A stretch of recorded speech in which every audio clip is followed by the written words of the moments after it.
Hey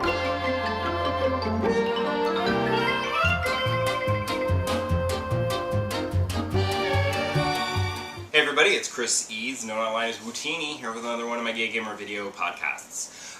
So, as you might know, I did take a week off, 4th of July holiday. I went to visit family, so we have a lot to cover, so no time to waste, we'll just jump right in. First, a couple of movie reviews. Saw Ant-Man and the Wasp. Delightful. If you enjoyed the first one, you will enjoy this one. It's very much the same kind of thing.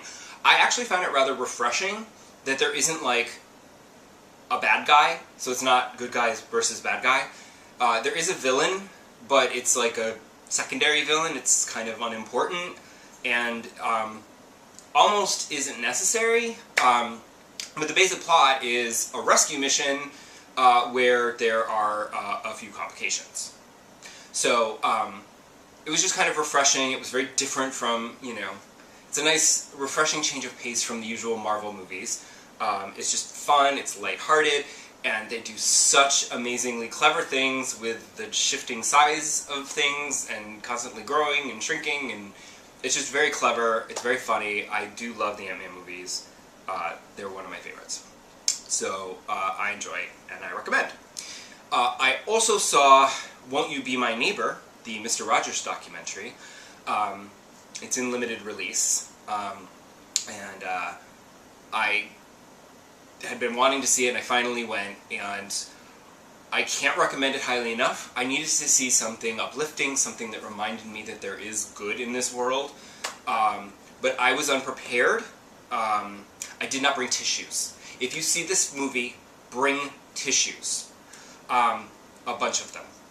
I was not prepared. My sleeves got a workout. Through the whole movie, I'm constantly, wiping away the odd tear. By the end, I was just a wreck. If I was watching this at home, I would have just been an ugly mess. But because I was in a public movie theater with other people around me, I'm like, keep it together, keep it together. But I composed myself when the lights came up, but then there was another clip during the credits that sent me loose again. Composed myself. I started to almost cry as I was leaving the theater. Then walking down the street, and even an hour later, I would remember something from the movie and I would just start to well up, and it's just that emotional. So I recommend it. It's only a limited release, so you might not even be able to find a theater where it's playing, but you also might want to watch it at home because it will wreck you. If you ever watched Mr. Rogers, it will wreck you.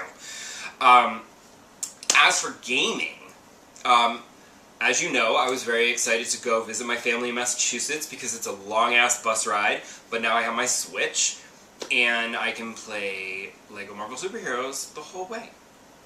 But first, I do want to talk about what happened when I got to Massachusetts, and my young niece came to me and showed me the DS that I'd given her years ago.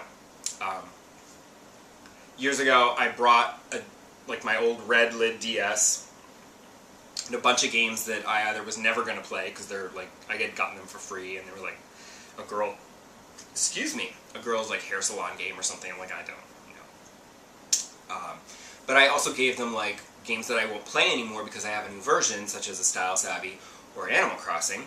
And when I saw them in Thanksgiving, she was very excitedly showing me her Style Savvy game that she was working on and her character and everything. And that was adorable. But then when she showed, this time, much to my delight, it warmed my heart, she was playing Animal Crossing. I was initially horrified because she had described, she was like, oh, I'm playing Animal Crossing, and I have this animal in my town. I was like, oh, I forget who she named, but she said a name, and I'm like, I know who that animal is. And, they're a such and such animal. And she's like, yeah. And I'm like, yep. And then she sat down to play it, and I looked over I wanted to see her town, and I'm looking over her shoulder, and she's in the car with Cap'n, heading to town, doing the whole setup. And I'm like, wait, what are you doing? Why are you starting a new game? She's like, I want to start a new game. I wanted a new town. I was like, what? But it was okay. I freaked out for her, but it was okay because what happened was she didn't really do anything, because as I was helping her through the initial getting to know the town and the setup and how things work and Nook and doing all the errands for him, she hadn't really done any of that. I think she literally got to town, saw one animal, and then that was it. So I kind of helped her like get into it and figure it all out, and she played it for a while, and she finished the errands, and I told her, I was like, check the store. I'm like, okay, buy the fishing rod, because now you can go catch fish and, you know, sell them to help pay off your loan. And she's like, oh, okay, good. And then, and I'm like, and every day the store changes its stock. So if you go tomorrow, you know, it'll have different stock. And she was like, well, how do I make it tomorrow? And I'm like, well, no, you have to wait until tomorrow. That's how the game works. You play it a little bit each day. And it was just so cute, because she's like, but I want it to be tomorrow. I want to play tomorrow. And I'm like, no, you have to wait until tomorrow to play. Which is actually good, because her mom at one point walked by and was like, don't spend too much time on that DS. The only reason we're letting you play it this much is because it's bonding time with your uncle. They're not big on the video games and the TV and the such like that. They want them to actually do things. But it's fine, because Animal Crossing is just a quick little play it for like 10 minutes, 15 minutes, and you're done. Except in the beginning, where there's a lot more to do. It was also cute, because I would tell her, I'm like, oh, and when you catch your first fish, take that fish, like every time you catch a fish, if it's the first time you caught one, take it to the museum and you can donate it to the aquarium. And she's like, no, I want to sell it because I want the money. And I'm like, but what about the museum? She's like, who cares about the museum? I need the money to pay off my house. Or, in her case, she just kept buying new furniture and clothes, and she just wanted new things, and it was very cute. So that was super delightful, and I don't know if she's going to stick with it, but at one point later in the weekend she was like, I didn't think that this crossing animal game was going to be that much fun. So I may have created another convert to the Church of Animal Crossing. But on the trip up and on the trip back, I played quite a bit of LEGO Marvel Superheroes. I couldn't quite finish it. If I had played while I was there, I would have. But I didn't really play while I was there because there was other stuff going on. You know, family togetherness and such, you know. Playing with the kids. And so on the way home I came very close to the ending, but I ended up actually finishing LEGO Marvel Superheroes 2 once I got home on the TV. And like every LEGO game, it's wonderful. It's super charming, it's funny, it's cute. I will say that this one had some issues with AI here and there, where the other characters wouldn't... You know, when you're supposed to stand on multiple platforms, there was one point where I literally had to go and connect to each other character and get them on the platform, and then connect to this one and then get that one on the platform, but then that one had stepped off, so I had to go back to him and possess him and make him go back on the platform, and it was like a pain in the ass. But overall, it was super fun. Oh, and the flying controls. They suck balls. They're so bad. So bad. And right at the end, in order to get into Kang's headquarters for the final battle, you first have to fly around as Captain America and shoot down a bunch of, like, enemy ships in order to get into the building. And that took me so long because the controls are so bad, and I'm trying to fly around and shoot them, and I'm like, where are they? I can't even turn around,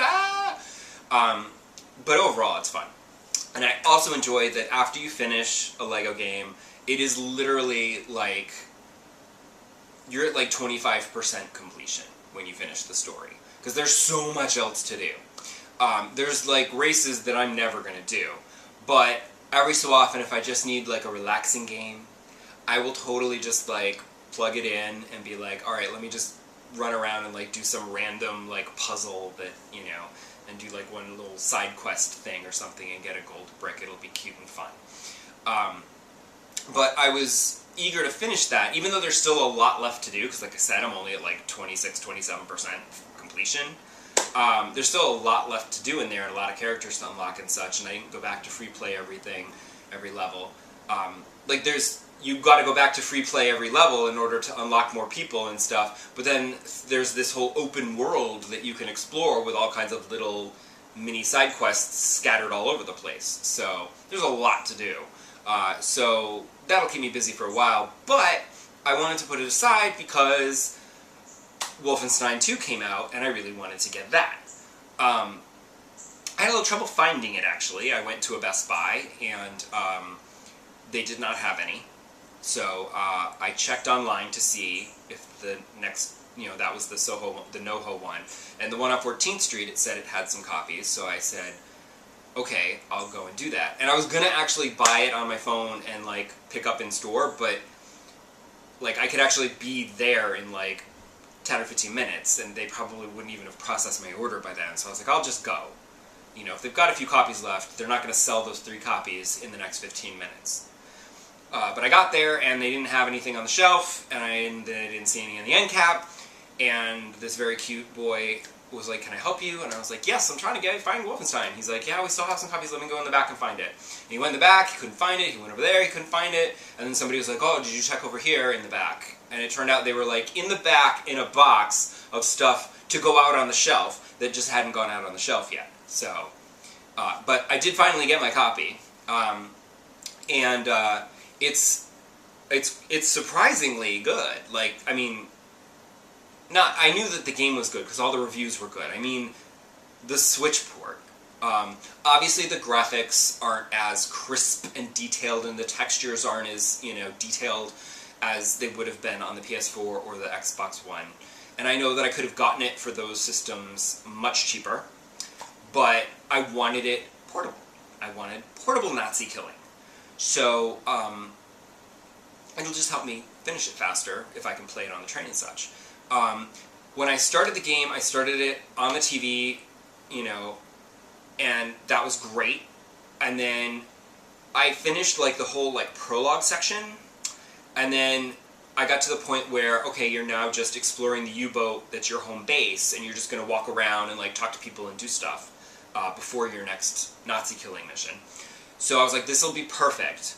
So when I played it next, I was playing it portably on the subway, and that I thought would be a good, like, can I even just navigate and how does it play and whatever without having to, like, stress out about, like, being shot at.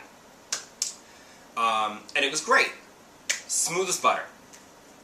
And I almost feel like it looks better on the smaller screen because you don't notice the lack of detail because it's smaller and more, it's just smaller and crisper. It's not blown up on your big TV. But even when I got to a mission where I was walking around killing people, it still played great, even in portable mode. The screen's a little small, sometimes it's a little hard to aim, but overall it was fine. The only real problem that I have with it is in portable mode, much like with Skyrim, it's a very small screen. So, like, when you find a note or a letter or something, and there's the text to read, like, it's really tiny. And just navigating the world and being like, can I go over there, it's not as obvious on the small screen because it's like, it's just a little harder to navigate, especially in the dark. It's smaller, so it's harder for me to see. But yeah, the Nazi killing's great. I'm very much enjoying it. I'm playing it at home. I'm playing it on the go. It's super fun. And highly recommend it. And I'm looking forward to more Switch ports, specifically ports of games that I have not yet already played. That would be ideal. Like, I know that Okami is coming, and somehow I never played Okami. I know, it's been on, like, literally every system, and since I own literally every system, I don't understand how I just never got around to it. Like, but it would come out, and I'm like, oh, I'll play it eventually. Like, it was never a must-buy, no matter how good the reviews were. And now I'm like, maybe I'll get it on the Switch, finally. It's a little annoying because, getting it on the Switch, it's going to cost the full price, as opposed to another system where I could get it for cheap. But, I want to support these kinds of games on the Switch. I mean, specifically Wolfenstein, not so much Okami, that's like whatever. But, like, I know that I could have gotten it cheaper for the PS4, but I wanted to get Wolfenstein 2 on the Switch because I want Nintendo to get those sales and realize, hey, these kinds of games will be popular on the Switch.